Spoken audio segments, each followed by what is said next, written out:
Hello, everybody, and welcome back for another edition of our NACE Calgary Zoom webinar series. I'm your host, Brett Johnson, Program Chair for NACE Calgary. This week's news in Alberta no doubt affects us all, as many of our holiday plans have been cancelled or heavily modified. This has been a challenging year for everybody, and it's easy to get lost in all the anti-2020 negative hype, which ultimately depresses us all. It's important to remember that what you can be thankful for. For myself, among many things, I'm very thankful for the support and work of my program team. I'd like to give a special thank you to everybody involved behind the scenes to help make these webinars happen. Through YouTube management, advertising, and finding presenters, it has all been really appreciated. And to the rest of our NACE Calgary executive. Led by our chair, Craig Ball, our team commits many hours of their personal time and energy into providing back to membership through courses, events, and investments to students. So today's webinar features Dr. Frank Cheng from the University of Calgary. Frank has dedicated much of his research to understanding various forms of corrosion and its controls within the oil and gas sector. Frank has authored 3 books, 230 journal articles, and has been the recipient of several distinguished awards from NACE and other internationally recognized institutions. Frank is very active within NACE and locally supports their student chapter. Frank, we're really pleased and honored to have you join us today. Oh, hi, good afternoon, everyone. It's very pleased to meet you today. Thanks NACE Calgary to organize these activities. And also thank you very much, Brett, for the excellent coordination. I hope you guys enjoy today's talk and we will start very soon. Thank you. So Frank, one of the things it mentions when you sent your bio to me is that you're looking to launch a new journal dedicated to the science and engineering of pipelines. So can you tell us a little bit about that? Oh, yes. So the Journal of Pipeline Science of Engineering was launched in September this year by KI Publication and elsewhere Holland. So this journal is specific to our pipeliners, and we will include all the topics related to the pipeline science and engineering. The journal is quarterly and open access. So that means you are free to download the articles. So the first issue will be published in March 2021, next year. And this is a special issue in pipeline corrosion. There are also another 3 special issues. They are topics, reliability and risk, stream-based design, and smart operation. And when the first issue is published, I will send a link to everybody, and you can download the interested topics. So anyhow, so I will hope everybody will support our pipeline journal by submitting your research and technical progress to the journal. Yeah, thank you. Oh, that sounds awesome. I'm definitely looking forward to checking that out. So about today, what do you plan on talking about today during our webinar? Today, I will talk about the AC corrosion of pipelines, and I will introduce fundamentals of AC interference and how AC affect pipeline corrosion, especially the pitting corrosion. At the same time, I will also cover the coating degradation and the CP performance reduction because of AC. And finally, I will also cover the industry standards to control the problem, and also about the modeling of AC interference and some of the coupon testing in the field. And hopefully you will enjoy the talk. I think we will.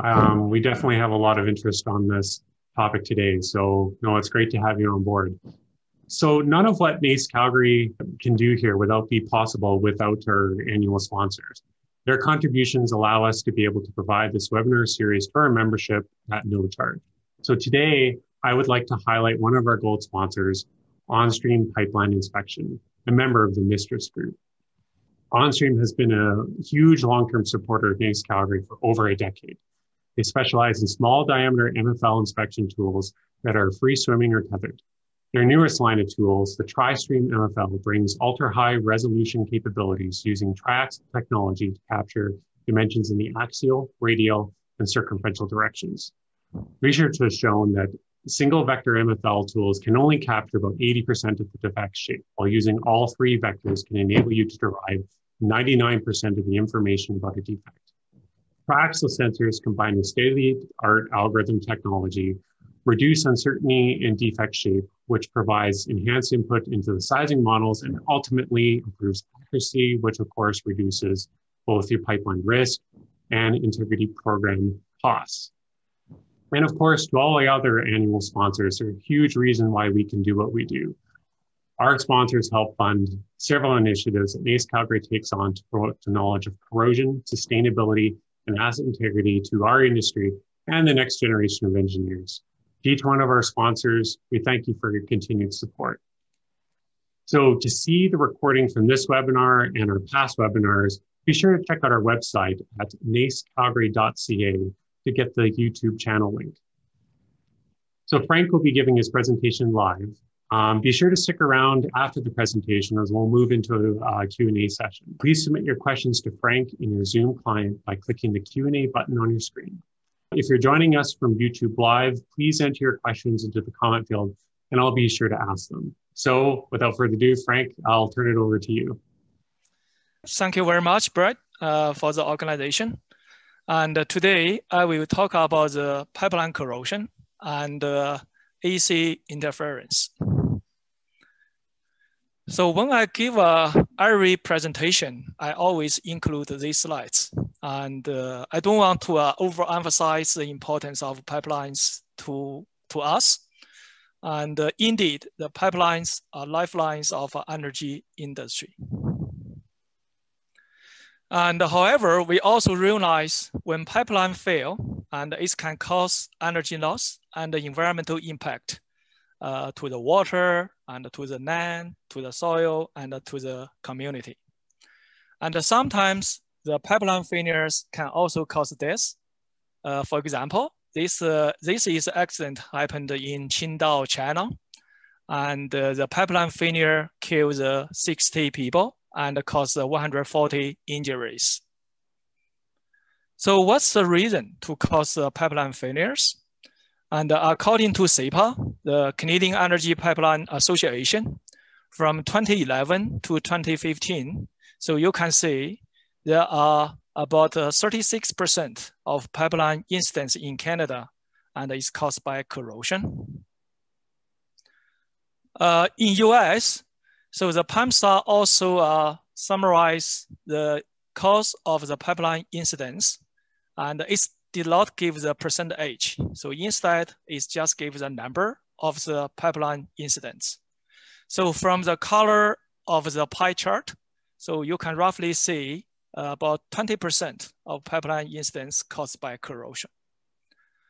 So corrosion is one of the primary mechanisms cause the pipeline failures. So when we talk about the pipeline corrosion, actually this is a very complicated problem. It's not just the saying, oh, the corrosion is rusting, or corrosion is reduction of the pipe wall thickness. So pipeline corrosion means lots of things. So for the buried pipeline in the ground, and external corrosion is protected by coatings and cathodic protection. So however, because the pipeline coating mostly is polymer materials. So during the long-term service in the soil, the coating degradation is just a matter of time. So a very common failure mode of the pipeline coating is disbonding. Particularly, we call it a cathodic disbonding because cathodic protection will drive the disbonding of coating as a certain holiday. So when the coating is disbonded, and due to some reason, and if you are interested, we will cover the topic in another opportunity. And the cathodic protection current will become shielded to reach the pipe steel surface for corrosion protection. So that's typically, we call it a CP shielding. On the other hand, when pipeline is collocated with the HVAC power lines. So that's today's talk. And the pipeline also suffer from the AC corrosion. And in addition to the external corrosion, I believe everybody also has knowledge and experience in terms of the stress corrosion cracking of pipelines. So including the hydrogen embrittlement. So this problem happen very often as a welding area of the pipelines. So when we switch from the external surface to the internal side, and the internal corrosion can also happen at the deposit.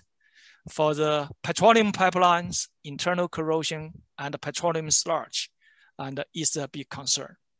So if the bacteria grow under the deposit, so the bacteria-induced pitting corrosion is a common reason to cause a leaking of pipeline. Finally, we also deal with the defect assessment on the pipelines. So the defect includes a mechanical defect, also includes corrosion defects.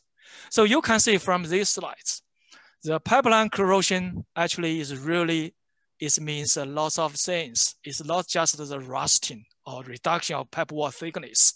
It means loss of things. So today, my topic will focus on the AC corrosion. Okay, when pipeline corrode and AC interference, firstly, I want to make a comment. AC corrosion is not a special corrosion mechanism. AC corrosion will follow all principles of corrosion science fundamentals, including the corrosion thermodynamics and corrosion kinetics. Finally, pipeline AC corrosion also has unique features. So that's why we take time to study this problem. So firstly, I want to introduce something and my experience to deal with the AC corrosion problem. So I started to research pipeline AC corrosion at U of C in 2007. So it's about 14 years. In addition to the R&D activities at the U of C, I also have an interaction with the local community to deal with this problem. For example, in 2011, a community of the Sherwood Park approached me to concern the potential impact of Alberta Provincial Heartland Transmission Project. And this is 500 kilovolts and the HVAC power line on an underground pipeline, and also the safety of the pipeline and the influence on the local community. In 2016, the Coalition of East Side Neighborhood in Seattle, US, approached me concerning the safety of the two liquid pipelines collocated with 115 kilovolts power line, and another 230 kilovolts power line was proposed. So this organization also concerned the safety of the pipelines and also the community. So I also want to use this opportunity to introduce my new book, AC Corrosion of Pipelines, will be published by Liz very soon, hopefully the next year. And this is a book include everything about this problem, and also serve as an education purpose and the update of the research and the development activities in this topic. Finally, I'm awarded the 2021 Liz Technical Achievement Award because of my R&D activities in AC corrosion of pipelines. Okay, so let's go to the AC corrosion. As early as 1900, people start to realize the corrosion can be accelerated because of AC interference. However, before the middle 1980s, AC corrosion has not been paid much attention. The reason is AC corrosion rate, you can see from the slides, AC corrosion rate less than 1% of the equivalent DC corrosion rate at the same current density. And so that's why people believe the corrosion-induced AC can be fully controlled by CP. So that's why, and it did not pay much attention. So this situation changed in 1986. A gas pipeline failed in Germany, and the failure analysis found the failure was completely caused by AC corrosion. So as a situation, you can see the pipeline actually is protected by CP. The potential is around the minus 1070 millivolts CSE. So this CP potential is reasonable, but still the AC corrosion failed the pipelines. And in the presence of AC interference, and the standard CP cannot control the pipeline corrosion. Since then, there is lots of the reports and start to be published to make to the public the pipeline failures caused by AC corrosion. So right now, and the industry realize this is really a problem. Okay, so where the AC interference come from? So basically, there are two main sources. The first one is HVAC power lines. So when pipelines collocated with power lines, and AC interference is potential. So ideally, the three-phase AC actually can be balanced each other. So the total AC is supposed to be 0. But because of the different orientation of the pipelines with the power lines, and it's impossible to achieve a balanced situation. So that's why AC interference will always induced on the pipelines. So that's our first main source. Secondly, the AC interference can also caused by the AC powered rail system. And for the short distance of the rail, usually is the train is powered by DC. But for the long distance, such as a high-speed train, and it's powered by AC. So this, if the pipeline is nearby, and the AC interference is also possible. So that's the two main sources and to produce the AC interference. Okay, next question. What's the principle of the AC interference? So that means if a pipeline and the power line is collocated, why the AC interference will be produced? So generally, there are three principles to produce AC interference. The first one is a capacitive coupling effect. And however, this does not apply for buried pipeline. The reason is the soil is usually conductive. So that's why the pipeline and the soil does not combine capacitance, and because the soil is conductive. So that's why for the buried pipeline, the capacitive coupling effect does not apply. However, if you have a pipeline put above ground, and for example, for the construction of pipeline project, if you put the pipe above ground for quite a long time, if the HVAC power lines is nearby, and the AC interference is still possible. But anyhow, so this will apply for the above ground pipelines only. So the second principle is the resistive coupling effect. So this effect is particularly important. And if the power line is in the electrical fault condition. And for example, in the summer, the lightning can cause the faults of the power lines, and it can induce a very, very high AC voltage on the soil and on the pipelines. And the very high voltage and the current can damage the coating, can also cause a significant corrosion of the pipeline. But you can see from this slides, and this is not very usual because electrical faults, I don't think is happen very often, right? So the third principle is very important, is an inductive effect. And the induction will be produced between the power lines and the buried pipeline because of the generation of a strong electromagnetic field. So if the power line and the pipeline is collocated, the electromagnetic field is always produced. So that's why the pipeline is always under the magnetic field. So this is the main reason, and we research the AC interference and research the AC corrosion. And when you try to model and the level of the AC interference, and mostly it means you model the inductive coupling effect of the power lines on the buried pipeline. Okay, so if the AC interference is available, so what's the main threats? And firstly, of course, it will generate an electrical shock to the people working in the near area, and also will damage the equipment.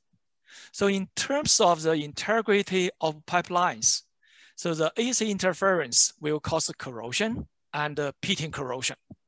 And at the same time, will reduce the CP effectiveness for corrosion protection. Finally, the AC will also degrade the coating performance.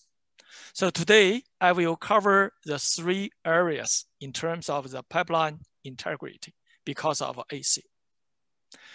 Okay, why AC can cause corrosion? So this is a very simple but very useful model, and quickly let us to understand why AC can cause corrosion. So when corrosion happens on the metals, such as the steel, so everybody knows corrosion is the oxidation of the steel. For example, if Fe change into the Fe2+, so Fe2+ is a chemical ions. It's go to the solution phase, liquid phase. So we call it a metal, the steel is corroded. Another form of corrosion, because of oxidation, and is not the liquid phase formation, and instead is a formation of the oxide. For example, you can see the reaction, at least on the top, the Fe react with the water to form the Fe3O4. So this is the oxide. And its oxidation of the steel is also because of corrosion. Okay, so during the positive cycles of the AC, the oxidation can cause corrosion of the steel. However, when AC go to the negative cycles, the oxide Fe3O4 cannot fully reversed go to the Fe. Instead, the Fe3O4 film will change into a rust. We call it rust. It's a ferrous hydroxide, FeOH2. So from this example, you can see very clearly during the positive and the negative cycles, and the corrosion of the metal cannot be automatically reversed back to the metal. So that's why the corrosion reaction is not reversible. That's the reason AC can cause corrosion after many, many times of the positive and the negative cycles.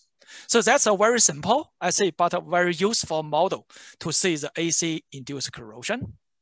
But if we go to a little bit more fundamental, and when AC is available, one of the side reaction is water is electrochemically reduced into the OH minus, the hydroxide ions. So this reaction can be driven by the negative potential. That's a negative cycle of AC.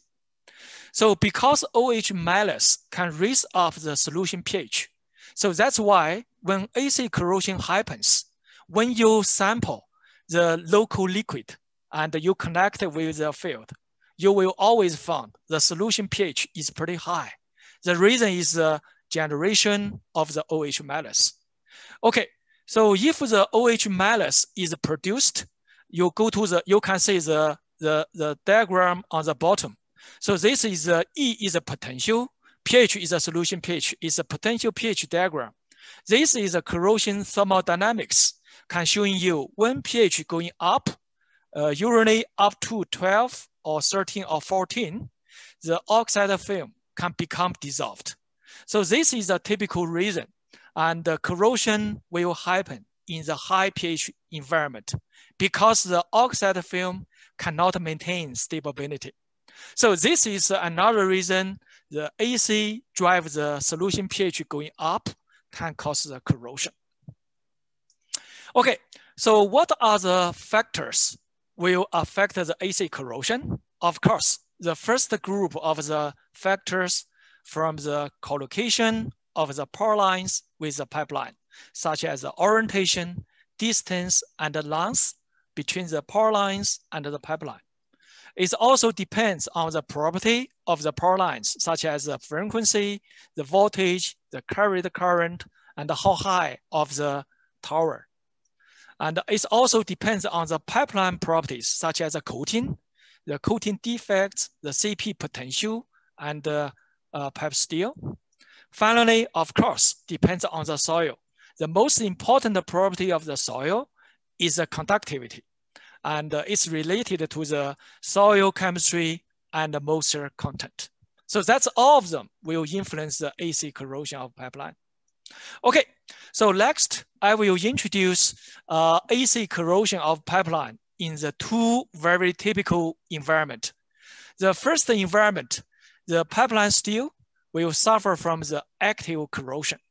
So this environment is typically anaerobic, near neutral pH, and diluted bicarbonate solution. So this environment is generated because of the CO2 dissolved in the groundwater. However, if the coating is impermeable to CP, and the CP will be blocked, and that's why a near neutral pH environment will be produced. And from the diagram I shown here is a potential relationship between potential and the current. We call it a polarization curve. From the polarization curve, we found when the potential continue to increase positively, the corrosion current continue to increase. So this is a typical indication. The steel is suffering active corrosion. There is low passive film formed. Anyhow, so if corrosion suffers from active corrosion, if the steel suffers from active corrosion, AC will increase the corrosion rate. You can see from the corrosion rate as a function of AC current. However, when corrosion reaches a certain value, lots of the corrosion products will deposit on the steel surface. So the corrosion product, you can say, is a rust. The rust deposit on the steel surface will protect the steel somewhat from the further corrosion. So that's why if the AC current is very high, it's more than, for example, 500 ampere per meter square, the corrosion rate going down is because of the protection of the corrosion products. So you can also see the corrosion product deposit on the steel coupon surface and from the morphology pictures on the bottom of these slides. So that's a situation in the active corrosion system. We have the increased corrosion because of AC, and then corrosion rate will going down because of corrosion product deposit. So another very typical corrosion environment is we call it a passive system. So this environment is a feature of the aerobic, high pH, and concentrated carbonate and bicarbonate solution. So this environment is produced because of the CP can go in through the coating. So that means the coating is permeable to CP. Because the CP will drive the generation of OH minus, and consequently the solution pH going up. So it's caused the high pH concentrated solution. In this solution, the pipeline steel can become passivated to form a passive film. Usually is the iron oxide film. So in this situation, the AC can activate the stability of the oxide film. So you can see from the polarization curve I just introduced, the potential as a function of the current. So when AC is applied, and you can see the current curve become fluctuated.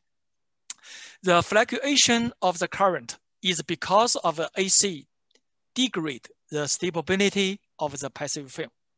Consequently, it will increase the activity of the film and induce the AC corrosion.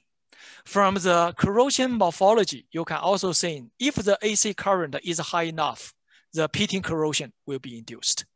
So anyhow, from these two examples, and the active corrosion and the passive environment, and it can see very clearly, AC can increase and accelerate steel corrosion. So in addition to the general corrosion, AC can also cause the pitting corrosion. So in the active corrosion system, the corrosion pits are produced because of the local preferential dissolution of the steel and the corrosion product deposit. I just mentioned in the active system, the corrosion product such as the ferrous hydroxide, FeOH2, is a porous structure. So because it's not compact, it's a porous structure. So the preferential corrosion will happen at the pores of the corrosion product layer to cause the local corrosion pits. So if the steel become passivated in the passive system, and the AC can cause the local breakage. Sorry, there is a typo in the slides. It's a breakage. Anyhow, so if the passive film is locally broken because of AC, the local dissolution can also cause the pitting corrosion on the steel. So that's why, and when AC is available, we need to pay attention to the increased corrosion. We also need to pay attention to the pitting corrosion. Pitting corrosion is very serious as a high AC current densities. Okay, so everybody knows the buried pipeline is coated. So if your coating is perfect, we don't care about the AC corrosion because the coating will block the AC stream current. But because of the coating is a polymer, and the coating always includes the pinholes and the defects. So that's why we have the AC corrosion. So AC corrosion depends on the size of the coating defects. So you can see from these slides, if the defects on the coating is small, the threshold AC current to induce the pitting corrosion, and in this example, you can see it's a 50 ampere per meter square. So when the coating defect increases 10 millimeter in diameter, so the threshold AC becomes 120 ampere per meter square.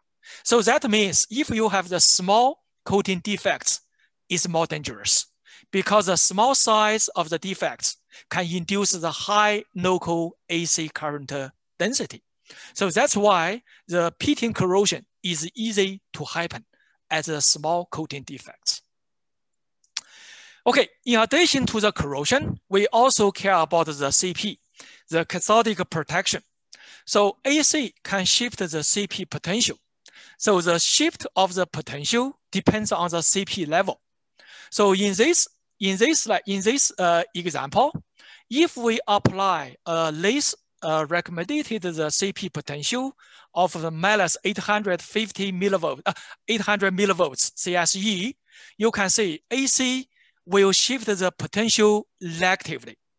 So in this situation, and actually it's a misunderstanding, it will easy to cause a misunderstanding because, you say, the CP, the AC cause the potential going negatively.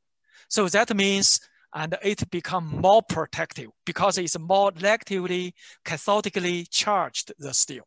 Actually, it's a misunderstanding. The negative shift of the potential by AC is because of the leakage of the Fe2 plus ions and because generated by corrosion. So this is also related to the corrosion of the steel. The reason the negative shift the potential because of the Fe2 plus, the corrosion products will leave the surface of the steel.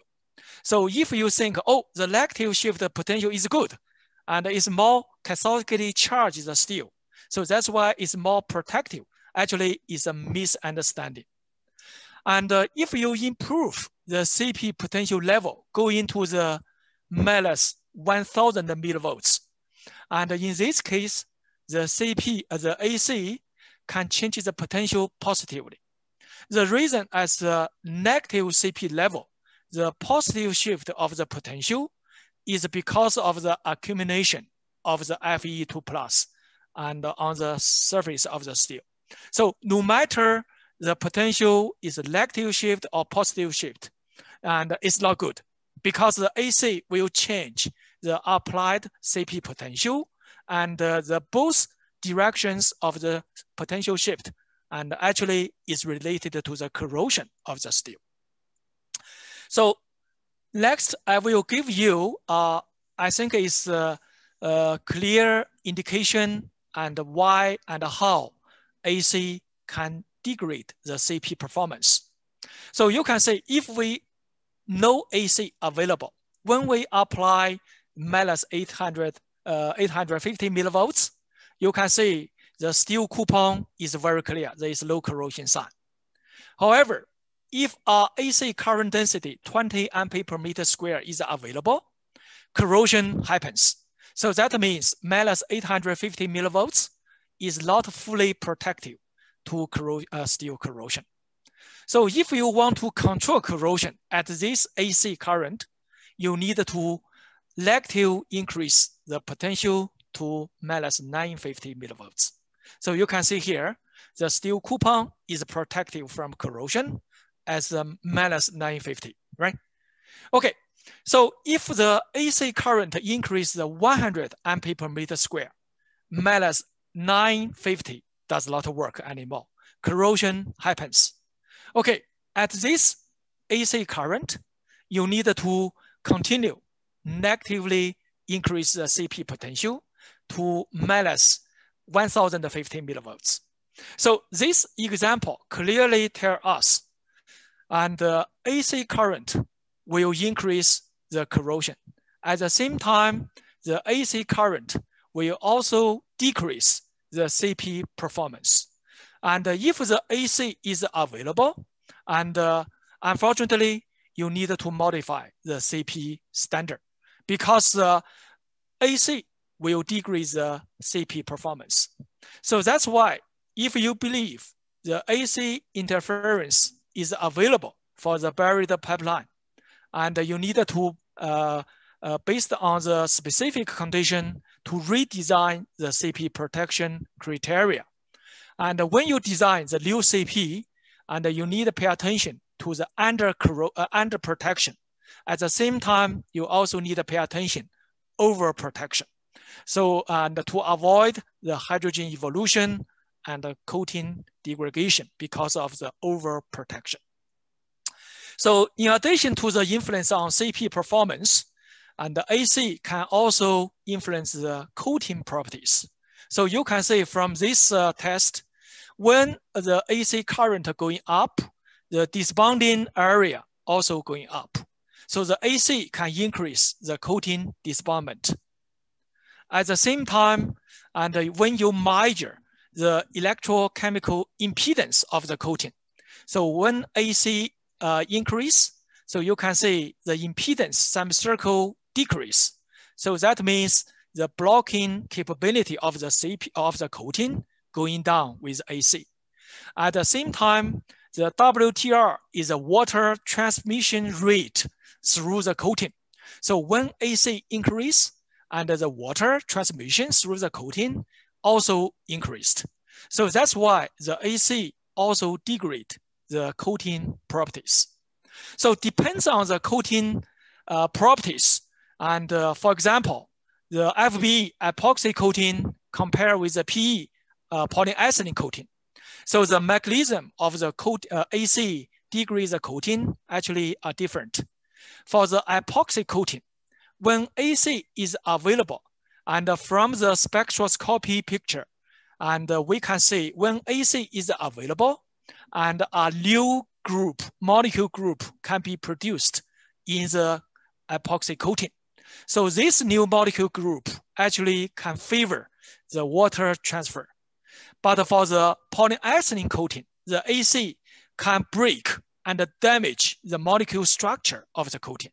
But anyhow, no matter is a epoxy coating or polyethylene coating, AC can facilitate the water transfer and decrease the protective capability.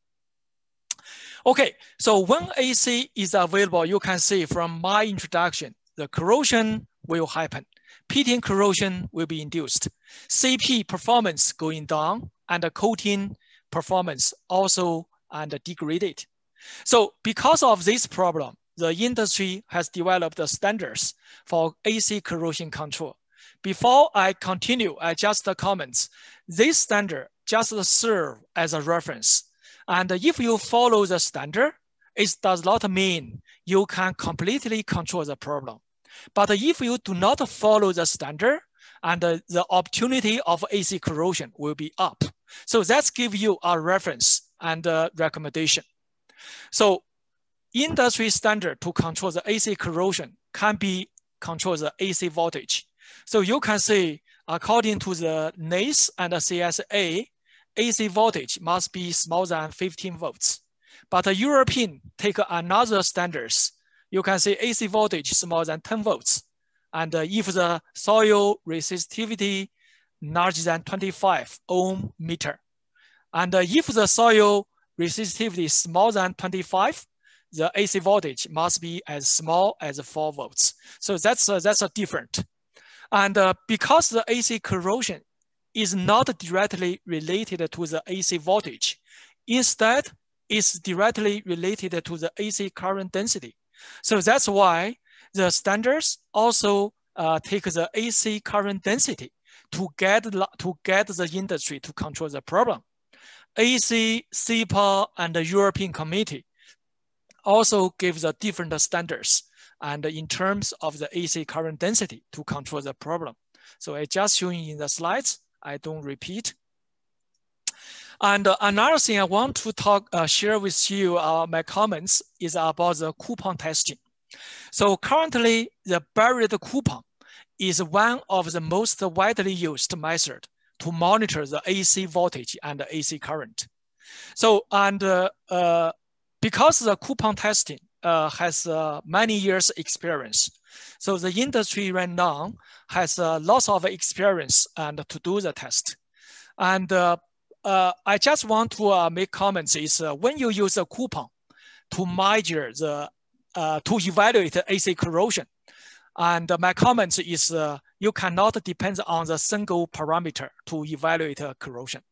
The reason is AC corrosion depends on many different parameters. So right now, the industry uses multiple parameters to have the evaluation. Firstly, AC current density. And AC current density directly related to the AC corrosion rate. But one thing I want to mention, the AC current density is not an absolute value. Instead, it uses RMS, the root mean square value, and to evaluate the AC corrosion. And in addition to the current, and we also measure the coupon to soil potential is a DC potential. DC potential can indicate the thermodynamic activity of the pipeline and in terms of the possibility of corrosion. If the coupon to soil potential is more negative than this CP potential, usually we believe the AC corrosion risk is low. At the same time, the industry also uses AC current relative to the DC current and to evaluate the AC corrosion sensitivity. So the ratio of IAC to IDC actually is also given by CEPA standard and the European standards.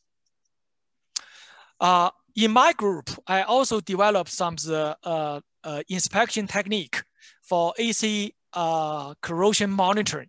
So this program and can monitor and record the AC voltage and the DC voltage. At the same time, it can also process the measured signal into the many different signals. I will see in the next slides. Because the AC voltage is very easy to measure in the field, but the AC current is difficult to measure. So that's why if you can establish the relationship between the AC potential and the AC current, then you can use the AC potential value to indirectly evaluate the AC current and then link with the AC corrosion. So the AC data processing system in my group, and we can separate the AC voltage signal into a couple different signals, such as the AC voltage and the DC voltage and the peak-to-peak voltage and something like that. And then to establish the relationship between the potential signal and the current signal to evaluate the corrosion of the pipeline. So the last thing for the industry to manage the AC corrosion is modeling. And I think the time is, I talk too much. And I just quickly go through these slides.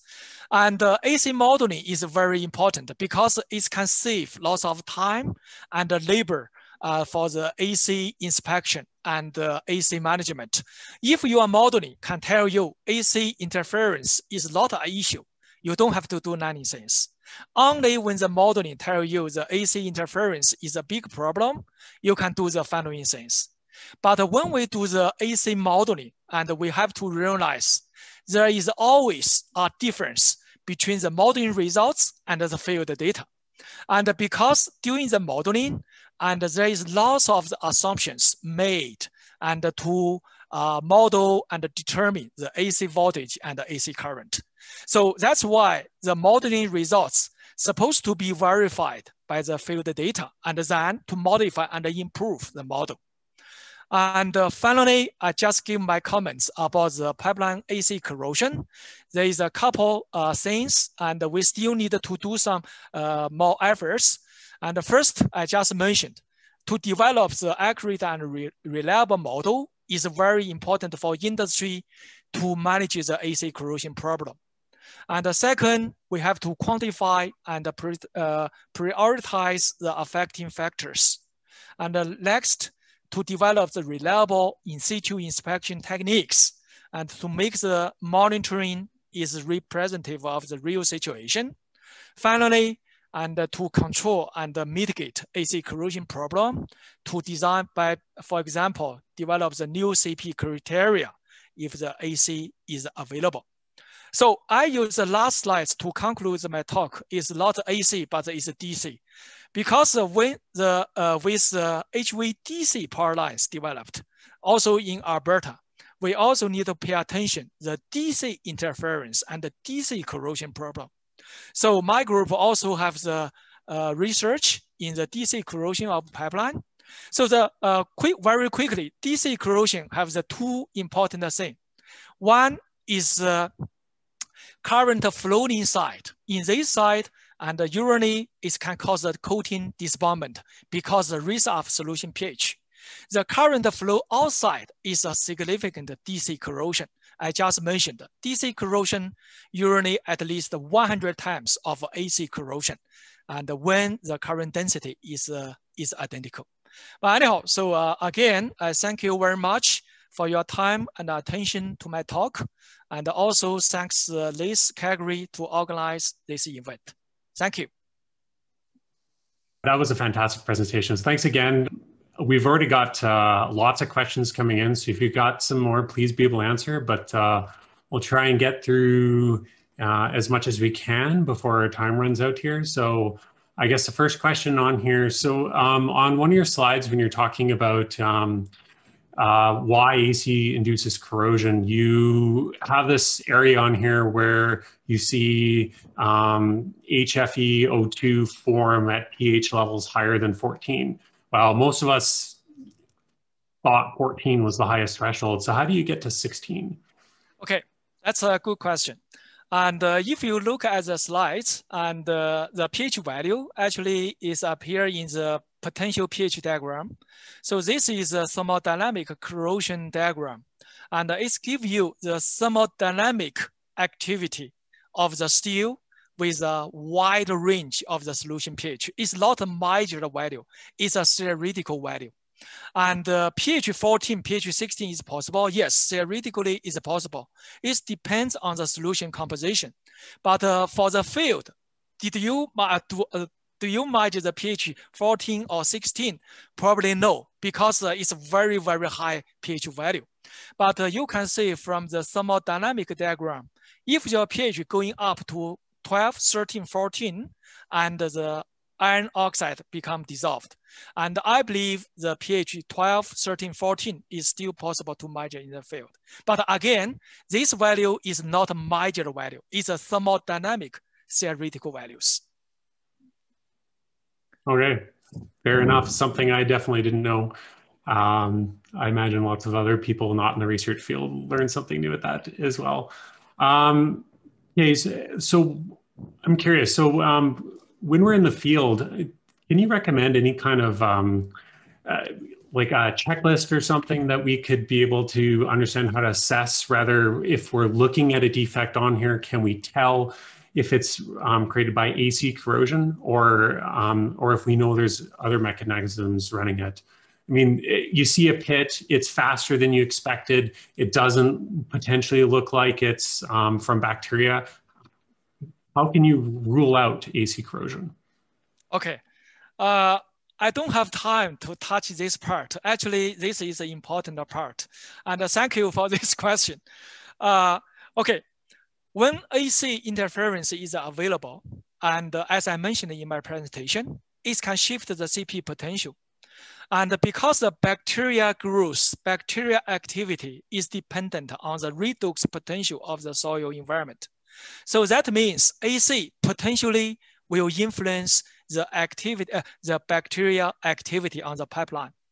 Okay, so if we found a corrosion pits on the pipeline, it's probably caused by AC corrosion, also probably caused by the microbial corrosion, because the microbial corrosion usually can cause the pits, right?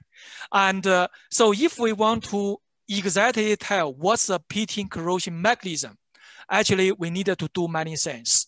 And I just very briefly, you need to measure and monitor the AC voltage and the AC current is available. If yes, and what's the level?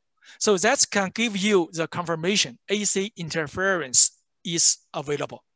And then if you suspect the bacteria activity can cause a pitting corrosion, you also need to do the sampling and to do the bio test and to determine what is the community of the bacteria in the soil area. So if you found, for example, the evidence of the both AC and the bacteria, and then you need to go to the next step to do the lab test. How significant the bacteria will contribute to the pitting corrosion. And then based on the 3 steps, you can quantify the importance of AC and the bacteria to the pitting corrosion development.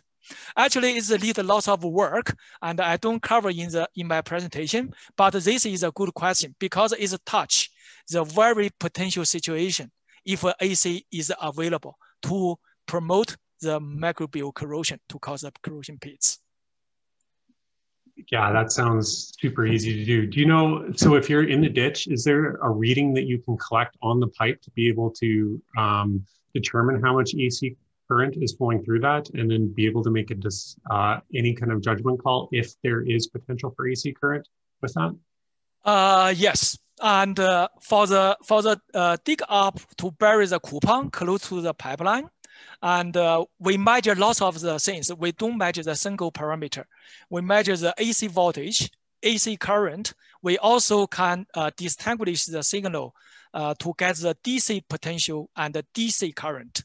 So based on the compilation of multiple parameters, and we can confirm the level of the AC interference. Yes. Perfect. No, thanks for that clarification. So just out of curiosity, you talked a lot about measuring stuff up on coupons. Have you had any, I know you said these were similar to what you see on pipelines, but does this compare to anything you've seen on pipelines? Have you done similar studies on pipelines on the ground or just with coupons? Just coupons. Because you do for the AC corrosion, take AC corrosion as an example, and coupon test is mature and also easy to handle and control. So the data you get the coupon is believed and to be representative of the nearby pipeline situation. So that's why you control the size of a coupon, the types of the coating, the defects on the coating, and then you collect the information. So that's why, and when you use a coupon test, it's easy to get the information. Fair enough. Next question on the list. So, I mean, we all know straight current is a potential issue when you're dealing with DC with it jumping from one pipeline to another. Do you know if straight current can be an issue with dealing with AC? The AC, if the source, depends on the source of the interference. So if your source is, for example, HVAC, and the concern is AC current, and but if the source is DC source, the DC source can be HVDC power lines, or can be another CP system, or can be the DC part, the C-train system, then the concern with the DC interference. So I just mentioned, if the DC interference is available, actually the consequence actually is very, very serious and compared with AC. And because the DC influence can induce a significant localized corrosion, can also raise up the pH to the very high value to disbond the coating. So that's why if there is an interference from the third-party CP system, and then the DC, because the DC comes from the CP system, the DC interference will be evaluated very carefully. Okay. No, thanks for that. That's a good, that makes a lot of sense. Next question on here. What is the, in your opinion, what's the potential explanation for having corrosion occur at low potentials? Low potential, I guess the low potential probably means the negative potential. Because when we talk about potential, we usually say it's a positive or negative. Right now, I guess the low potential means negative potential. Okay, so theoretically, if the potential is very negative, and that means very cathodic, and the corrosion is supposed to be controlled, that's the principle of the cathodic protection, the CP, right? The cathodic protection. However, corrosion is still possible if you go into the very negative potential. The reason is what? The reason is one typical reason for the buried pipeline is the seasonal change of the conductivity of soil. And when the pipeline is buried underground, and the soil can experience the change of the conductivity because of, for example, the water content in the soil. So if the conductivity of soil cannot maintain constant, the CP potential on the pipeline will be changed, will be fluctuated significantly. So when CP potential fluctuated happen, and it can cause the local reverse of the potential direction on the pipe surface. So that means if the overall the steel surface is cathodically charged, but the local area at some for example, defects or the local mechanical damage area and the local electrical field will be reversed to the anodic direction. So in this case, the local area will suffer from the pitting corrosion. So one typical reason, if you believe you control the reasonable CP, but you still found lots of the corrosion pits on the pipe surface, one typical reason is a seasonal change of conductivity of the soil. But of course, another situation is that CP cannot go through the disbonded coating. We call it the CP shielding, but that's a totally different mechanisms. Fair enough. That's awesome. Thanks for that. So the next question here I've gotten here. So yeah, I guess, can you give a comment on what soil types pose the greatest threat to pipeline integrity? Apparently there is a standard that NACE has published here called Alternating Current Corrosion on Cathodic Protection Pipelines. on there that does talk a lot about AC corrosion with that. But yeah, what's your comment to relate? What's your thoughts on soil types and which ones pose the greatest threat? Yeah, that's also a great question. Soil is very, very important to the external corrosion and also the AC corrosion. And the most important parameter of the soil actually is the conductivity. And so if you ask me what's the type of the soil, so we take two types as an example, the sand soil and the clay soil. And clay soil is easy to hold water and to make the soil become conductive compared with the sand. And in this case, and if the soil will conduct the electricity and to make the AC current flowing through the soil and reach the pipeline surface, and then it will be a high possibility for AC corrosion to happen. So from this sense, we will say the clay soil and is compared with the sand soil, the clay soil is more dangerous in terms of the AC corrosion happiness occurs. Oh, good, because we don't have a lot of that in Alberta. Yeah, so that's good to know, because yeah, we've got lots of that. All right, so we've got time here for just one last question here. I appreciate everybody's enthusiasm on the Q&A session on here. I'm sorry we don't have an opportunity to get to every question. So if you have some additional that we weren't able to answer, Frank Cheng's people are okay to go and contact you for a question? Oh, sure. You can see the last slides, at least my contact information and email. And you feel free, if you have a further question, you feel free to email me. And right now it's in quarantine and time. I'm very efficient email replier, and I'm very happy to answer any questions. Just again, my email is fcheng, F-C-H-E-N-G @ucalgary.ca. Yeah, and I'll agree. You're very efficient on your emails. But so our last question for the day, probably a pretty important one, especially with operators with old pipelines. So does AC impact coating performance of older coatings such as polycon tapes or coal tars? You know, we often know that in these cases, those older coatings have, you know, much bigger holidays. So potentially the AC current is, the density is less than maybe what you might see on an FE coated pipe. But what's your thoughts on that? Okay, so that's an excellent question. So the influence of AC on coating properties, and be honest, not very much investigated. So when I report my research results a couple years ago in Banff Pipeline Integrity Workshop, and mining industry colleagues very exciting to know, and because it did not pay much attention on the coating performance because of AC. So my answer is yes. And you can see in my presentation, I give the two coating is FBE and PE. So you ask me some of the old coating, the coater and something like that. My answer is yes. The AC will change the molecule structure of the coatings, and finally will improve the water transmission and to decrease the protective capability. So if the coating is old, and we suppose it's degrade significantly. So if you have the big and defects on the coating, specifically is more than 1 centimeter square.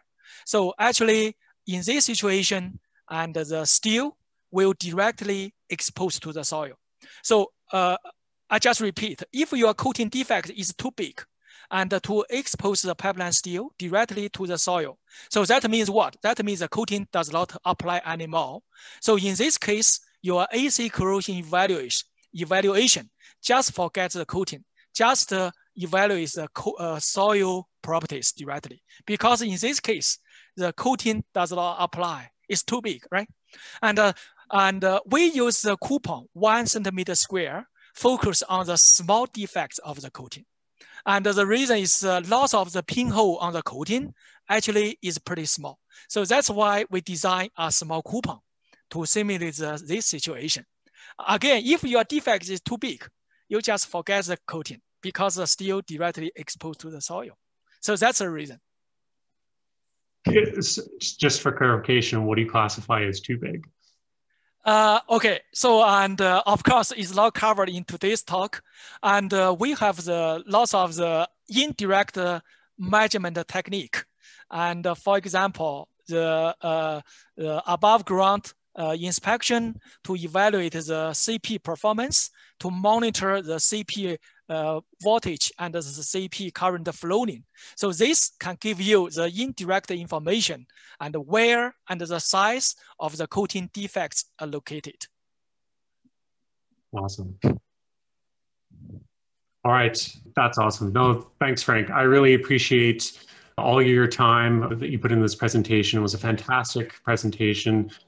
Great back and forth here with our Q&A session. So thanks again for your time. We really appreciate having you on here. So this wraps up our program here for the 2020 year. We will be back in January with more webinars. So if you haven't already, please make sure to follow NACE Calgary on LinkedIn to get the latest announcements for our upcoming speakers and dates. So we've already lined up a few good candidates for 2021, and I promise you they aren't all going to be pipeline focused. So thank you everybody for joining me today. I hope everybody has a very restful holiday break. Here's to a better 2021. So please stay safe out there, and thanks again.